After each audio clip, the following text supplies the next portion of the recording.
मैं डॉक्टर मौमिता की माँ बोल रही हूँ। मुझे आपसे कुछ बात करनी है। मुझे मौमिता ने सब कुछ पहले ही दिन बता दिया था। संजय रॉय को तो फंसाया जा रहा है, उसके कातिल कोई और हैं और उनके बारे में उसने मुझे कुछ दिनों पहले ही बता दिया था। वो किसके बारे में बात कर रही थी, आज मैं आपको पूरी कहानी बताती हूँ। और आज मैं तुमको बताती हूँ कि उस दिन क्या हुआ था। मेरी बेटी का नाम मौमिता है। मेरी बेटी मेरे घर की खुशी थी। हम उसे प्यार से माला कह के बुलाते थे। जब उसने कहा कि मैं डॉक्टर बनना चाहती हूँ तो मैंने उसे नहीं रोका। मैं क्यों उसे रोकती, मैं चाहती थी कि वह डॉक्टर बने, लेकिन हम लोग गरीब लोग थे। फिर भी बड़ी मेहनत करके उसे डॉक्टर बनाया। अभी उसके हाउस जॉब के दिन थे, यानी कि इसके बाद वे एक दिन पूरी तरह डॉक्टर बन चुकी थी और अलग अलग से क्लिनिक भी बना सकती थी। लेकिन अभी वे नए डॉक्टरों की सूची में थी, इसलिए नए डॉक्टरों को ज़्यादा मेहनत का काम दिया जाता था, जैसे कि नाइट ड्यूटी वगैरह। सब जानते हैं कि रात को जागना बड़ा मुश्किल काम है। जब उसने मुझे बताया कि उसकी नाइट ड्यूटी रहेगी तो मैं बड़ी परेशान हुई। मैंने कहा कि जब तक तू घर नहीं आएगी बेटी, मैं परेशान रहूंगी। वे मेरी इकलौती बेटी थी। मेरे 2 बेटे भी थे, लेकिन जो प्यार मुझे बेटी से था वो बेटों से नहीं था। उसकी एक बुआ भी रहती थी, वे भी उसे बहुत ज़्यादा चाहती थी। उसने कहा कि मैं ड्यूटी बदलवा नहीं सकती, ऊपर से ऑर्डर आया है। उसने कहा आप परेशान मत होना, अस्पताल में मैं अकेली थोड़ी ना रहती हूँ, और भी तो लोग होते हैं। उसने बड़े प्यार से, बड़े तरीके से मुझे समझाया। मेरी बेटी एक बहुत जिम्मेदार लड़की थी। डॉक्टर के पास कहाँ वक्त होता है कि वे एक गिलास पानी भी पी लें, और नाइट ड्यूटी का डॉक्टर वैसे भी बड़ा बिजी रहता है। लेकिन फिर भी वे रोज मुझे फ़ोन करती थी। पर आज उसका फ़ोन नहीं आया तो मैं बड़ी परेशान हुई। जब मैंने फ़ोन किया तो बेल तो जा रही थी, लेकिन कोई फ़ोन नहीं उठा रहा था, तो मैं परेशान हो गई। मेरा दिल कांपने लगा कि जाने क्या हो गया है। उसकी एक दोस्त थी जिसने हमें बताया कि मौमिता की तरफ से मुझे एक वीडियो मिली है। जब वह हमारे घर आई तो उसके फ़ोन में एक वीडियो थी जो हमें मिल गई। जब उस वीडियो को चलाया तो पैरों के नीचे से ज़मीन निकल गई थी। एक दिन मेरी बेटी अस्पताल से वापस आई तो कहने लगी, माँ मुझे एक सवाल का जवाब दे दो। अगर आपके सामने कुछ गलत हो रहा है तो क्या उसे रोकना चाहिए? मैंने कहा हाँ बिल्कुल रोकना चाहिए। ये तो खुदा भी कहता है कि सिर्फ सच्चाई और हक का साथ देना चाहिए। मेरी ये बात सुनकर वे कहीं खो गई। मैंने कहा मौमिता खाना खा लो, कहाँ खो गई हो? देख आज तेरी पसंद का दाल भात बनाया है। उसको ये खाना बहुत पसंद था और वह देखते ही खुश हो जाती थी, लेकिन आज वो कहीं खोई हुई सी थी। जब मैंने बार बार उससे पूछा तो कहने लगी, माँ अगर कुछ ऐसा बुरा हो रहा हो जिसको रोकने की आपके अंदर ताकत भी ना हो तो फिर हमें क्या करना चाहिए? मैंने कहा तो फिर हमें लड़ना चाहिए बेटा, कोशिश करनी चाहिए। जब इंसान कोशिश करता है तो खुदा उसका साथ देता है। पर तू किस बारे में पूछ रही है और इतनी परेशान क्यों नजर आ रही है? कहने लगी कोई बात है, बस एक टेस्ट है, उसमें नंबर लगवाने की कोई बात चल रही थी। तो उसके बारे में कह रही थी। मुझे उसकी इस तरीके की बातें समझ नहीं आती थी, क्योंकि मैं ज़्यादा पढ़ी लिखी तो थी नहीं, और फिर वो डॉक्टर बन रही थी। मैं चुप करके सुन लेती थी, लेकिन जब भी मुझसे कोई बात पूछती थी तो मैं उसका जवाब अच्छी तरीके से देने की कोशिश करती थी। मुझे मेरी बेटी से बड़ा प्रेम था। हम लोग बड़े गरीब थे, उसके लिए मैंने अपना जेवर बचा रखा था और बड़ी मुश्किल से उसकी फीस भरी थी। वे एक अच्छी बेटी और एक अच्छी इंसान थी। एक दिन वे बालकनी में खड़ी थी जब अचानक से डर गई और भागती हुई नीचे आ गई और मुझसे टकरा गई। मैंने कहा कि क्या हो गया बेटा, तो इतने परेशान क्यों नजर आ रही है? सब अच्छा तो है ना? उसने कहा एक लड़का खड़ा है माँ। मैंने कहा कहाँ खड़ा है? कहने लगी हमारे घर के नीचे। मैंने कहा तो क्या हो गया? यहाँ पर तो बहुत सारे लोग आते जाते हैं, कुछ खड़े होते हैं, कोई फोन पर बात करता है, इसमें परेशान होने की क्या बात है? उसने कहा आप मेरी बात समझी नहीं। वे रोज यहाँ पर आता है और हमारे घर की तरफ देखता है। जैसे ही मुझे देखता है दूर दूर से मुस्कुराता है। मैंने कहा अगर वो तुझे सामने से परेशान करे तो तू उसका मुंह तोड़ देना। मैंने कहा ठीक है, और मैं बालकनी में खड़ी थी जब एक घर से निकली, क्योंकि आजकल उसकी नाइट ड्यूटी होती थी, इसलिए वह शाम को ही जाया करती थी। जब वह बाहर निकली तो आज उस लड़के ने उसका रास्ता रोक लिया। मैं दूर से ये सब कुछ देख रही थी। पहले वह लड़का कुछ बोला, फिर माला ने उससे कुछ कहा। फिर मौमिता ने उस लड़के के मुंह पर थप्पड़ मार दिया। वह फिर हाथ रखकर एक तरफ को चला गया और मौमिता अस्पताल के लिए रवाना हो गई। मैं पूरा दिन भर सोचती रही कि आखिर ये लड़का कौन है, मेरी बेटी को उसने ऐसा क्या कहा। आज उसने मुझे फोन भी नहीं किया। वह रोज मुझे फोन करती थी। जब शाम को वापस आई तो मैंने उससे पूछा वह लड़का क्या कह रहा था। कहने लगी वह बुरा लड़का नहीं है माँ। मैंने कहा बुरा लड़का नहीं है तो फिर तूने उसे थप्पड़ क्यों मारा। तो माला ने कहा जब मैंने उसे थप्पड़ मारा तो मुझे बाद में पता चला कि वह बुरा नहीं है, वह अस्पताल में किसी औरत के साथ आता था, तब से उसने मुझे देखा था। कहता है कि आप मुझे बहुत अच्छे लगते हो। उसने ये बात बड़ी इज्जत से की थी, वरना किसी और तरीके से भी कह सकता था। लेकिन उस वक्त में मुझे गुस्सा आ गया और मैंने उसके चेहरे के ऊपर थप्पड़ मार दिया। लेकिन जब मैं जा रही थी तो उसने पीछे से ऐसी बात कही कि मैं हैरान रह गई। मैंने पूछा क्या बात की, तो कहने लगी माँ उसने कहा था चाहे तुम मुझे रोज एक थप्पड़ मार लो, मैं फिर भी रोज तुम्हें देखने के लिए यहाँ आऊंगा, क्योंकि जब तक मैं तुम्हें देख ना लूं मेरा दिल नहीं गुजरता। ऐसी बात तो वही कर सकता है जो आपको सच्चा प्रेम करता हो। मैंने कहा तू भी कितनी मासूम है, तूने एक पल में ये अंदाजा कैसे लगा लिया कि वह सच्चा प्रेम करता है। जो मर्द होते हैं ना, इनको पता होता है कि औरतें बातों से खुश होती है, इनको बड़े बड़े बातें करने आती है। अगर इतना ही दम है तो उसमें तो कह दे कि मेरा घर रिश्ता लेकर के भेज दो। मैंने कहा यह बात बिल्कुल ठीक रहेगी। मौमिता कहने लगी कि ऐसे कैसे रिश्ता भेज दें, अगर उसने रिश्ता भेज दिया तो क्या आप मान जाओगी। मैंने उसे समझाया हाँ मैं मान जाऊंगी, लेकिन अगर वो इस काबिल हुआ, हम तुझे डॉक्टर बना रहे हैं, तेरी शादी किसी आम आदमी से थोड़ी ना करेंगे। अब मौमिता वहां से गुजरती थी और वह पहले से ही खड़ा रहता था। उसे कुछ कहता नहीं था, कुछ बोलता नहीं था, लेकिन वो दोनों एक दूसरे को देखते थे। माला के अंदर मुझे कुछ तब्दीली नजर आने लगी थी। मुझे ऐसा लगता था जैसे वह भी उस लड़के को पसंद करने लगी है, क्योंकि जब वे वहां से गुजरती तो उसके चेहरे पर मुस्कान होती थी और आजकल वे काफी तैयार होके भी जाने लगी थी। वे जिस अस्पताल में काम करती थी पहले वहां पर पढ़ाई करती थी, इसलिए कभी तैयार होकर नहीं गई। कहती थी कि मैं स्टूडेंट हूँ, स्टूडेंट को मेकअप करने की इजाजत नहीं है। और उसके बाद में उसकी आदत बन गई, क्योंकि वहां पर कोई ऐसा नहीं था जो उसको जानता नहीं था। वे उसके सामने अच्छी दिखना चाहती थी, लेकिन जिसके सामने अच्छी लगना चाहती थी वह घर के सामने ही खड़ा होता था, इसलिए घर से तैयार होकर जाती थी। उस लड़के के बारे में मैंने थोड़ा सा पता करवाया, क्योंकि वे हमारे घर के सामने खड़ा होता था, तो इतना तो पता होना चाहिए था। मैंने अपने छोटे बेटे से पता करवाया तो उसने कहा था कि इसका नाम राम है और ये सामने वाले घर में रहता है। सामने वाले लोग तो बहुत अच्छे थे, पूरे मोहल्ले के लोग उन्हें जानते भी थे और मैंने कहीं सुना भी था ये इनका इकलौता बेटा है। एक दिन बहुत बारिश हो रही थी। मौमिता अपने कमरे में बालकनी में खड़ी थी और सामने ही वे लड़का खड़ा हुआ था और बारिश में गीला हो रहा था। मैं उसके लिए चाय लेकर आई तो मैंने भी ये सब कुछ देख लिया।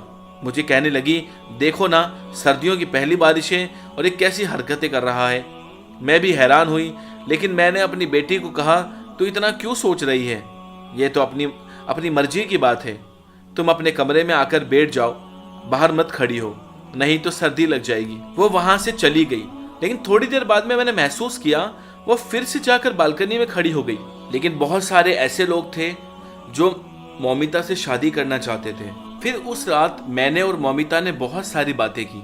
मौमिता उस दिन मुझे बता रही थी कि उसको स्कॉलरशिप मिली थी और उसी से वो कोशिश कर रही थी कि वो उसी से फीस जमा करा दे। लेकिन अभी भी हमारे ऊपर बहुत कर्ज था, क्योंकि फीस तो हम दे देते, लेकिन फिर घर को चलाना मुश्किल हो जाता था, उसके लिए कर्ज लेने पड़ते थे। ऐसे में मौमिता हम सब के लिए हमारा भविष्य थी, क्योंकि वो डॉक्टर बनकर हम सबकी किस्मत बदलने वाली थी। उसके भाई छोटे थे, बड़े नहीं थे, उसमें ही अपने भाइयों के लिए कुछ करना था। भाई उसके लिए कुछ नहीं कर सकते थे, इसलिए मैं अपनी बेटी को बहुत संभाल कर रखना चाहती थी और ये भी चाहती थी कि उसका जीवन साथी अच्छा इंसान बने, जो उसको हमसे दूर नहीं बल्कि मौमिता से बहुत ज़्यादा प्यार करे। मौमिता बहुत अच्छी इंसान थी, वो किसी का भी दिल जीत सकती थी, लेकिन सामने वाला भी तो इस काबिल होना चाहिए ना। एक दिन वह मुझे कहने लगी माँ मुझे आपसे बहुत ज़रूरी बात करनी है, जो मेरे भविष्य के बारे में है, मेरे जीवन साथी के बारे में है। मैंने कहा हाँ बोल, तुझे क्या बात करनी है। मुझे समझ में आ रहा था कि क्या कहने लगी है। लगता है राम ने उसके दिल में जगह बना ली थी। मुझे ये कहने वाली थी राम के घर वाले रिश्ता लेकर आएंगे तो आप बात कर लेना, लेकिन बताने से पहले उसने मुझे कहा कि माँ, मेरे दिल में हमेशा जो जगह आपकी और पापा की है और भाइयों की है, वे किसी की भी नहीं है। आगे की वो बात बोलने ही वाली थी, इतनी देर में अस्पताल से कॉल आ गया। जैसे ही उसको अस्पताल से कॉल आता था, वह सब कुछ छोड़कर पहले कॉल सुनती थी। कहती थी कि हो सकता है कोई इंसान तकलीफ में हो, इसलिए मुझे बुला रहे हो, मुझे देरी नहीं होनी चाहिए। वही बात ठीक है, अस्पताल से कॉल थी। वैसे तो उसकी नाइट ड्यूटी थी, लेकिन वे डे ड्यूटी के लिए भी बुलाते थे। शायद कोई डॉक्टर छुट्टी पर चली गई थी। मैंने कहा, तो डे ड्यूटी भी करेगी और नाइट ड्यूटी भी करेगी, थक नहीं जाएगी? तो कहने लगी, एक ही दिन की तो बात है, नहीं थकूंगी, वापस आकर सो जाऊंगी। आप मेरी पसंद का खाना बनाकर रखना, मैं कल सुबह पहले टाइम वापस आ जाऊंगी। मैंने उससे कहा, ठीक है, अपना मोबाइल वगैरह साथ ले ले और फोन को चार्ज कर लेना और अच्छे से खाना भी खा लेना। तेरे अस्पताल में खाना तो मिलता है ना? तो कहने लगी, हाँ मिलता है। और जब वो घर से जा रही थी तो पता नहीं क्यों मुझे अजीब सा लग रहा था। मैंने उसे वापस बुलाना चाहा, लेकिन नहीं बुलाया, क्योंकि कहते हैं जब कोई कहीं जा रहा हो तो पीछे से नहीं बुलाते। काश मैं उस दिन उसको वापस बुला लेती। उसने कहा था कि कुछ जरूरी बात मुझे करनी है, वे मैं आपके साथ ही करूंगी, क्योंकि आराम से चलने वाली बात है। और वो अपने काम पर चली गई और मैं अपने कामों में लग गई। उसने मुझे दोपहर में एक दफा फोन भी किया और बताया कि सब कुछ ठीक है। फिर उसने मुझे शाम को भी फोन किया, कहा कि आज थोड़ा काम ज्यादा है, लेकिन मैंने खाना खा लिया था। उसने कहा, आप सुकून से सो जाओ, वहां सुबह मिलते हैं। मैंने कहा ठीक है, और मैं सो गई। मुझे क्या पता था इस रात के बाद मुझे कभी सुकून की नींद नहीं आएगी। मौमिता सुबह 9 बजे तक वापस आ जाती थी, क्योंकि उसकी शिफ्ट 8 बजे खत्म हो जाती थी और अस्पताल से यहाँ आते हुए उसे 1 घंटा लग जाता था। जब मैं उठी तो सुबह के 9:30 हो रहे थे। मुझे लगा कि वो अपने कमरे में आकर सो गई होगी, लेकिन उसे बिना कुछ खिलाए मैं सोने नहीं देती थी। मैंने उससे कहा था, तुम आकर के मुझे जगा देना, मैं खाना निकाल करके दे दूंगी। मुझे लगा शायद वो बहुत थक गई होगी। मैंने प्लेट में खाना निकाला, उसको गर्म किया और अपनी बेटी मौमिता के कमरे की तरफ चली। उस कमरे में तो कोई नहीं था, कमरा तो बिल्कुल साफ सुथरा पड़ा हुआ था। मैं समझ गई, लगता उसे आने में देरी हो गई। मैं बाहर गई तो आज वो लड़का भी नहीं खड़ा हुआ था। मैं हैरान हुई कि आज वे पीछे क्यों नहीं है, इस समय क्यों खड़ा नहीं है, क्योंकि उसको भी पता होता है कि मौमिता वापस आती होगी। आज वो खड़ा नहीं है, कहीं बीमार तो नहीं होगा। मैं माँ हूं ना, माँ के दिमाग में तो ऐसी बातें आती है। और अभी मैं सोच रही थी कि शायद राम के घर वाले रिश्ता लेकर के आएंगे, तो मुझे रिश्ता करना चाहिए या नहीं करना चाहिए। 2 घंटे गुजर गए, मौमिता नहीं आई। मैंने उसका नंबर मिलाया, घंटी जाने लगी, लेकिन वह फोन नहीं उठा रही थी। मुझे लगा शायद वो व्यस्त होगी। मैं ये भी सोच रही थी कि अस्पताल में कितने बुरे हालात होंगे, डबल शिफ्ट करवाते हैं, जब शिफ्ट का समय खत्म हो जाता है तब भी उसे वापस नहीं आने देते। कम से कम अब तो उसे वापस भेज देना चाहिए ना। वे मुझे इस अस्पताल के बारे में कुछ बताना चाहती थी। वे कह रही थी कि यहाँ कुछ भी ठीक नहीं है, हर कोई काम अपना बेईमानी से करता है, कोई भी काम अच्छे तरीके से नहीं करता, चाहे वे सफाई वाला हो या डॉक्टर, सबको पैसों की पड़ी है और कोई ना कोई अपने काम में ढील कर ही देता है। और वो एक बहुत बड़े स्कैम के बारे में बात कर रही थी, लेकिन वो मुझे कुछ समझ में नहीं आया। मैं उसे कहती थी, तुम अपना काम अच्छे से किया करो, बाकी सब खुदा के ऊपर छोड़ दो, सबको अपना मुंह दिखाना है और तुम्हें अपना। वो कहती थी, हाँ लेकिन उनके काम से मेरे काम के ऊपर भी असर पड़ता है ना माँ। मैंने फिर से फोन किया, घंटी जा रही थी, लेकिन वे फोन नहीं उठा रही थी। और आज तक ऐसा नहीं हुआ, जब मैंने उसकी दोस्त का नंबर मिलाया तब वो भी फोन नहीं उठा रही थी। अब इन दोनों के अलावा मेरे पास कोई नंबर नहीं था जिसको मैं फोन करती। फिर उसकी दोस्त ने फोन उठा लिया। मैंने कहा, बेटा मौमिता कहाँ है, वो फोन क्यों नहीं उठा रही है? तो उसने कहा, हम भी उसे ही तलाश कर रहे हैं। ये बात सुनकर मैं हैरान रह गई। क्या मतलब तलाश कर रहे हो? मुझे लगा कि ये लड़की शायद मजाक कर रही है। उसने कहा, मैं थोड़ी देर बाद में आपको फोन करती हूँ। असल में मौमिता कहीं मिल ही नहीं रही है। मुझे लगा कि अस्पताल बहुत बड़ा है, शायद कहीं व्यस्त होगी, मिल जाएगी। मुझे उसकी आवाज में परेशानी महसूस हुई, पता नहीं क्या बात थी। मैंने थोड़ी देर के बाद में फिर फोन किया और कहा, माला से बात करवा दो। तो उसने कहा, आंटी बात ऐसी है, वो मुझे अभी तक नहीं मिली। और अभी वे ये बात कह रही थी कि अचानक से उसके मुंह से चीख निकल गई। उसने मुझे कहा कि आप जल्दी यहाँ आ जाइए। मैं सुनकर हैरान रह गई। सब ठीक तो है ना? मेरा तो दिल बैठा जा रहा था। उसने कहा, मौमिता मिल गई। मैंने कहा, अच्छा मिल गई है तो वो कैसी है, जरा मेरी बात तो करवाओ। कहने लगी, बात नहीं करवा सकती, वो ठीक नहीं है, बस आप अस्पताल आ जाइए। जब मैंने पूछा, कुछ ठीक से समझ में नहीं आया। अब वो लड़की रोते हुए कहने लगी कि आप आंटी हॉस्पिटल आ जाइए। मैं अब भी यही सोच रही थी कि आखिर ये लड़की ऐसा क्यों कह रही है। मेरे दोनों बेटे घर पर भी नहीं थे। मैं घर से निकली, सामने राम भी नहीं था। मैं तुरंत अस्पताल के लिए निकल पड़ी। रास्ते में भी अपनी बेटी को फोन कर रही थी, मगर वे मिल गई थी तो मेरा फोन क्यों नहीं उठा रही थी। ऐसा तो नहीं था कि उसका फोन बंद हो गया था, फिर फोन क्यों नहीं उठा पा रही थी। मैं अस्पताल पहुंची तो वहां पर अजीब सा माहौल लग रहा था। अस्पताल में भीड़ तो है ही, बाहर कोई एम्बुलेंस खड़ी होगी, कोई रो रहा होगा, कोई चिल्ला रहा होगा, कोई बात कर रहा होगा। ये सब कुछ तो बहुत सामान्य था, लेकिन मुझे देखकर कुछ अजीब लग रहा था। मुझे ऐसा लग रहा था शायद वहां का स्टाफ मुझसे कुछ बात छुपा रहा है। मैं रिसेप्शन पर गई। मैंने रिसेप्शन पर जाकर के कहा, इस वक्त में डॉक्टर मौमिता कहाँ होगी। तो उसने कहा, आप दूसरी मंजिल पर चली जाइए। मैं जब दूसरी मंजिल पर चली गई तो सामने ही उसकी दोस्त खड़ी थी और बहुत सारे लोग वहां पे जमा थे।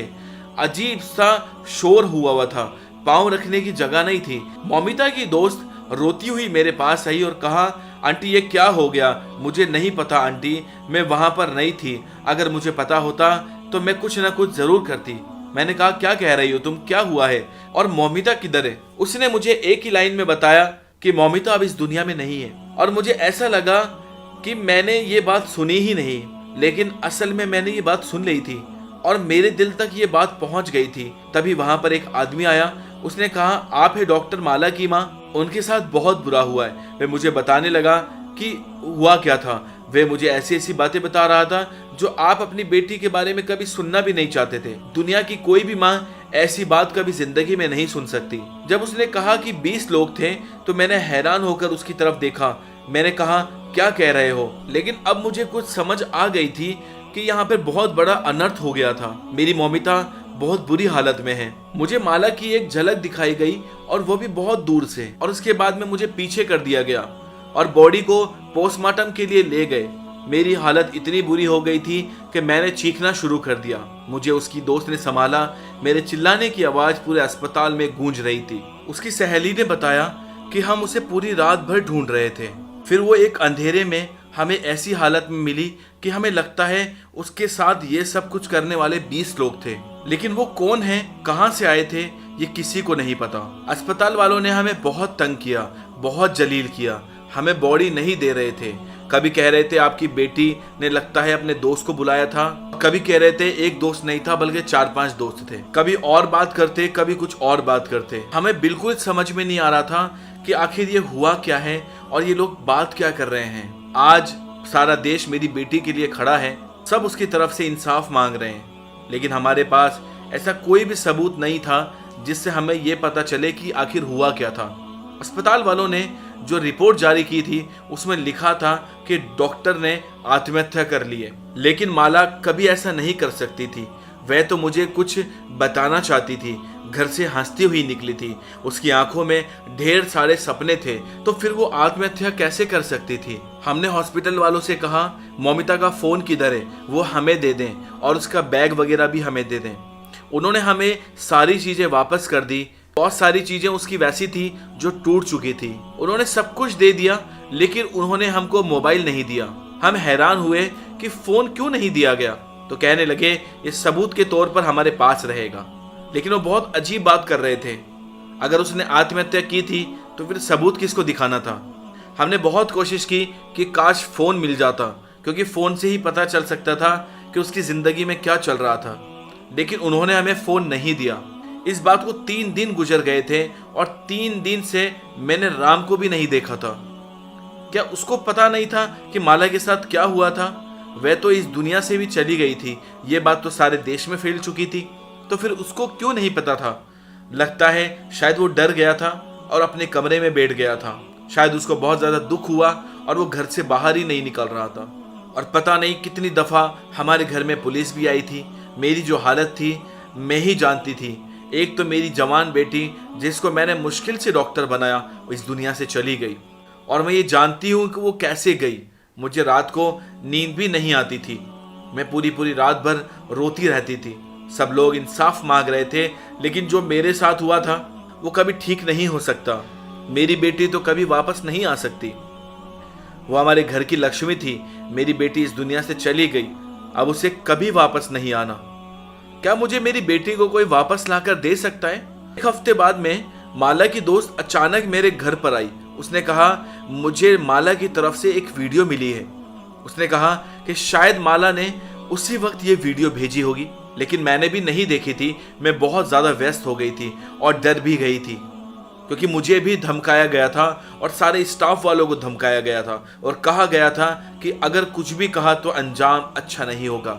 उसने बताया मेरे पास माला की आखिरी वीडियो है, इसके अलावा हमारे पास उसकी कोई याद नहीं है। मैंने सोचा आपको बताना ज़रूरी है। हमने तुरंत उस वीडियो को टीवी के साथ कनेक्ट किया ताकि सब लोग देख सकें। सभी माला को देखना चाहते थे, लेकिन जब वीडियो देखी तो हम हैरान रह गए। ऐसा लग रहा था जैसे वीडियो उस पल की है जहां सब लोग वहां से चले गए थे, और ये उस वक्त का वीडियो था जब वो जिंदा थी। और तब ये वीडियो उसने अपने दोस्त को बना के भेजी थी, और भेजने के बाद में उसने अपने मोबाइल से उस वीडियो को डिलीट कर दिया था। उस वीडियो में उसे साफ झलक रहा था कि वह बहुत ज़्यादा दर्द में थी। वह कह रही थी अस्पताल वाले बहुत बुरा कर रहे हैं, मुझे सब पता चल गया है, इसलिए उन्होंने मेरे साथ ये सब कुछ किया ताकि मुझे चुप कराया जा सके। मरीजों के साथ अच्छा नहीं हो रहा है, बहुत सारे बुरे काम हो रहे हैं अस्पताल में। थोड़ी और जानकारी देने के बाद उसने कहा माँ मुझे माफ़ कर देना, और राम से भी कहना कि मुझे माफ़ कर दे। मैंने उसे शादी करने का वादा किया था और मैं तुमसे यही सब बात करने वाली थी, लेकिन अब मैं जिंदा नहीं बच पाऊंगी, कोई मुझे नहीं बचा सकेगा। वह अपने भाइयों का नाम लेने लगी और कहने लगी परेशान मत होना, तुम लोग अपना ख्याल रखना। आखिर में उसने कहा मैं तुमसे बहुत ज़्यादा प्यार करती हूँ, तुम सब मेरे लिए बहुत खास हो। मैं जहाँ भी रहूँगी तुम सबको याद करती रहूँगी, मेरे लिए उदास मत होना। एक हफ्ते बाद में पता चला कि राम ने भी आत्महत्या कर ली थी। जब उसे पता चला कि माला के साथ इतना बुरा हुआ तो उसने भी खुदकुशी कर ली और जहर खा लिया। अब इस बात को 1 महीना होने वाला है, लेकिन असली मुजरिमों तक कोई भी नहीं पहुंच पाया। माला ने बस मुझे यही बताया था कि हॉस्पिटल के बड़े बड़े डॉक्टर और बड़े बड़े स्टाफ वो हमें चुप कराने की कोशिश कर रहे हैं, वो कुछ गलत काम कर रहे हैं। आज सब लोग अपनी अपनी बातें कर रहे हैं, अपनी अपनी कहानियां सुना रहे हैं। मेरे पास बहुत से लोग आए, मुझे तसल्ली दी, कहा कि सब ठीक हो जाएगा, लेकिन मुझे कुछ भी ठीक होता हुआ दिखाई नहीं दे रहा है। दिन पर दिन गुजरते जा रहे हैं और वो लोग इस सब के जिम्मेदार हैं। आप लोगों को क्या लगता है कि मौमिता को इंसाफ मिल जाएगा? कमेंट में ज़रूर बताना ताकि आप लोगों का कमेंट मुझ तक पहुंच सके।